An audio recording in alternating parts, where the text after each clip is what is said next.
অনুষ্ঠিত হয়ে গেল একটি সর্বদলীয় বৈঠক। আসন্ন লোকসভা নির্বাচনকে সামনে রেখে মঙ্গলবার হুগলির আরামবাগ ব্লকের সমষ্টি উন্নয়ন আধিকারিকের দপ্তরে এই বৈঠকে তৃণমূল, বিজেপি, কংগ্রেস, সিপিএম থেকে শুরু করে বিভিন্ন রাজনৈতিক দলের প্রতিনিধিরা এই সর্বদলীয় বৈঠকে অংশগ্রহণ করে।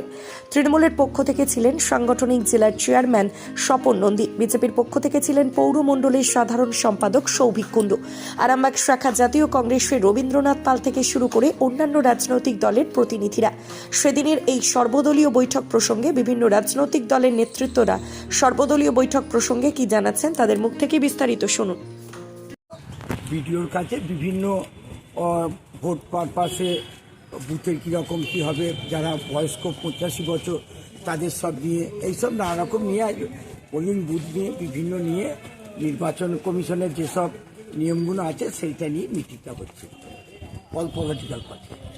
যেটা বিডিও অফিসে হয় ওই ইলেকশনকে সামনে রেখে মেনলি হলো 85+ যাদের ঘরে গিয়ে ভোট নেওয়া হবে, তা আরামবাগ বিধানসভায় তার সংখ্যা কত, আর টুকটাক এমসিসির কিছু রুলস। এবছর নতুন কিছু রুলস এসছে, যেমন মকপোলটা আগে প্রত্যেকবার আধ ঘন্টা আগে হতো, সেটা 1 ঘন্টা আগে শুরু করতে হবে। মকপোলের কিছু রেগুলেশন এসছে, সেই সমস্ত। কি সর্বদলীয়? হ্যাঁ, সর্বদলীয়। কোথায় ছিল? Video video.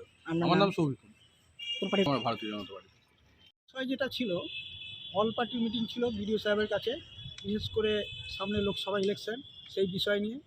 আজকের বিষয়বস্তু বলতে গেলে যেটা ছিল সেটা হচ্ছে যে দেয়াল লিখন, কোথায় ফ্লেক্স, কোথায় প্রিন্টিং হবে না হবে তার কিছু ফর্মের কপি উনি আমাদেরকে জানিয়ে দিয়েছেন, এবং সেগুলো বিভিন্ন পাবলিক প্লেসে বিভিন্ন লোকের নাম নিয়ে সেখানে অর্ডার নিতে হবে, নিয়ে সেখানে কিন্তু সেটা সারতে পারবে বা দেয়াল লিখন করতে পারবে, ফ্লেক্স লাগাতে পারবে, পোস্টার করতে পারবে ইত্যাদি আরও কিছু বিষয়। আপনি কোন দলের? আমি ভারতীয় জাতীয় কংগ্রেসের পক্ষ থেকে এসেছি। আচ্ছা, প্রচারের ক্ষেত্রে কোনো কি বিধিনিষেধ থাকতে পারে? প্রচারের ক্ষেত্রে অনেক বিধিনিষেধ আছে, যেটা প্রচণ্ড টাফ। প্রচারের ক্ষেত্রে যা কিছু করতে যাবেন সবই কিন্তু এমসিসির এখানে ইলেকশন দপ্তর আছে, তাদের কাছ থেকে অর্ডার নিতে হবে। থানায় কিছু করতে গেলে, কোথাও ধরুন পাবলিক পিডব্লিউডির জায়গায় করতে গেলে পিডব্লিউডির কাছ থেকে পারমিশন নিতে হবে। বড় মিটিং মিছিল করতে গেলে, যদি কোনো 4 চাকার র্যালি ট্যালি করতে হয় সেখানে এমসিসির অর্ডার নিতে হবে ইলেকশন কমিশনের কাছ থেকে। তারপরে আরও বিভিন্ন রকম ভাইটাল ব্যাপার রয়েছে। যে বাইক র্যালি কি করা যাবে? না, বাইক র্যালি করা যাবে না, একবারে সম্পূর্ণরূপে নিষিদ্ধ ঘোষণা করেছে। আপনার নামও পরিচয়? আমার নাম রবীন্দ্রনাথ পাল, ভারতীয় জাতীয় কংগ্রেসের আরামবাগ ব্লক কংগ্রেসের পঞ্চায়েতি রাজ সংগঠনের চেয়ারম্যান।